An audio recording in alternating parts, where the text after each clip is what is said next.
Today we're taking a look at these MLB matches, which are happening on Tuesday, June 27, 2023, and giving you our team and total picks for today. Welcome back to High Stakes. Before we dive into our video, don't forget to subscribe and to push the notification bell so you don't miss any of our videos. Also check out our Patreon if you want access to our premium picks. Our Patreon is a way for us to help you improve your chances of making more money.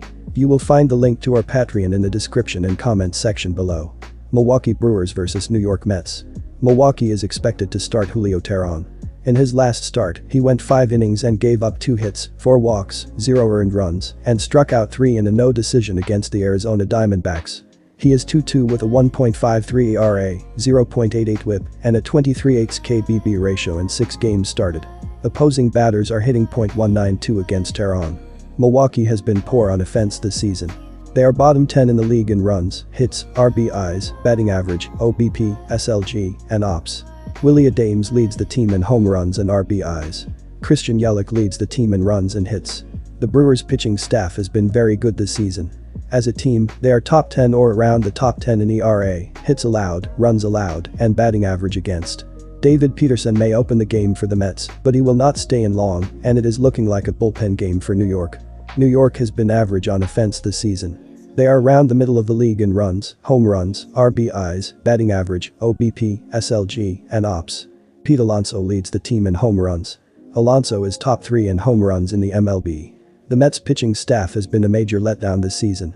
As a team, they are bottom 10 or bottom half of the league in ERA, runs allowed, home runs allowed, walks allowed, strikeouts, WHIP, and batting average against. The Brewers have the pitching advantage in this matchup, as Julio Teheran is starting for them, and the Mets are likely to use a bullpen game.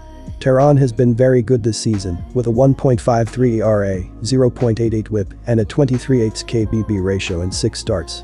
Opposing batters are hitting just .192 against him, and he has allowed 2 or fewer runs in all 6 of his starts. Teheran has also not allowed a home run in 4 of his 6 starts this year. The Mets, on the other hand, have underachieved so far this season, and they are not expected to be as good as the Brewers. With Teheran on the mound, I believe the Brewers will win this game. Milwaukee has been poor on offense this season. They are bottom 10 in the league in runs, hits, RBIs, batting average, OBP, SLG, and OPS. New York has been average on offense this season. They are around the middle of the league in runs, home runs, RBIs, batting average, OBP, SLG, and OPS. The Mets will struggle to score runs against Julio Teheran. Teheran has been very good this season. He is 2-2 with a 1.53 ERA, 0.88 WHIP, and a 23/8 KBB ratio in 6 games started. Opposing batters are hitting .192 against Teheran. He has allowed 2 or fewer runs in all 6 starts this season. Teheran has not allowed a home run in 4 out of 6 starts on the year. This will be a lower scoring game, and the under will hit. Take the under, 9 runs. Miami Marlins vs Boston Red Sox.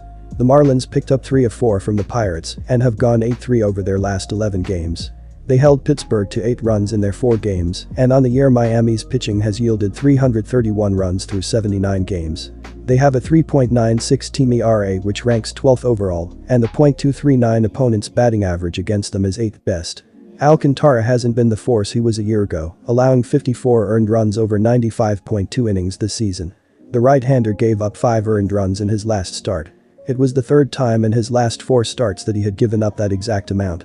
The Marlins are 6-9 in his 15 starts this season, but are 3-1 over his 4 starts this month.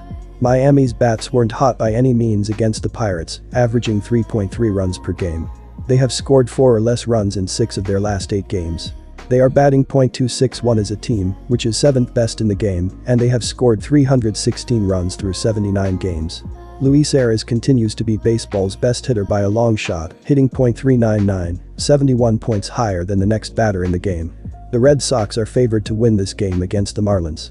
The Sox have a history of playing well against the Marlins, and they have been particularly dominant at Fenway Park. The Marlins starting pitcher, Sandy Alcantara, has struggled on the road this season, and he will be making his first start at Fenway Park. The Red Sox's offense is also playing well, and they are coming off a 4-game winning streak.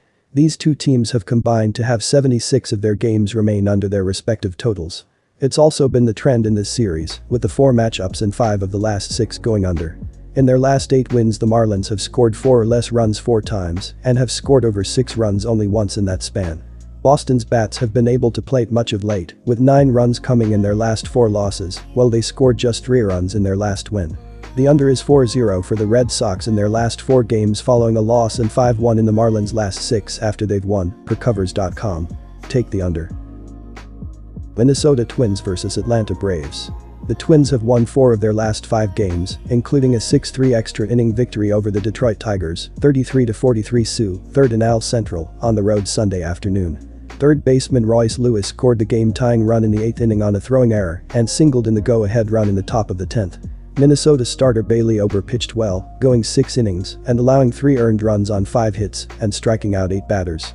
He did not factor into the decision. First baseman Donovan Solano hit his 3rd home run of the season and drove in 2 for the Twins in the win.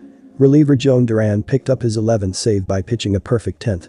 Atlanta has won 10 of their last 11 games, including a 7-6 victory over the Cincinnati Reds, 41-37 Sioux, 1st in NL Central, on the road Sunday. First baseman Matt Olson hit his 25th home run in the 6th inning to give the Braves a 6-3 lead, and they never looked back. Starter Charlie Morton picked up his 7th win of the season by pitching 5 innings and allowing 3 earned runs on 7 hits and striking out 7. Reliever Raisel Iglesias earned his 12th save by pitching a scoreless 9th. Second baseman Matt McLain went deep for the Reds in the loss. The Braves have won their last 3 home series, including 2 sweeps. They rank highly in all offensive categories, such as slugging percentage, home runs per game, and batting average.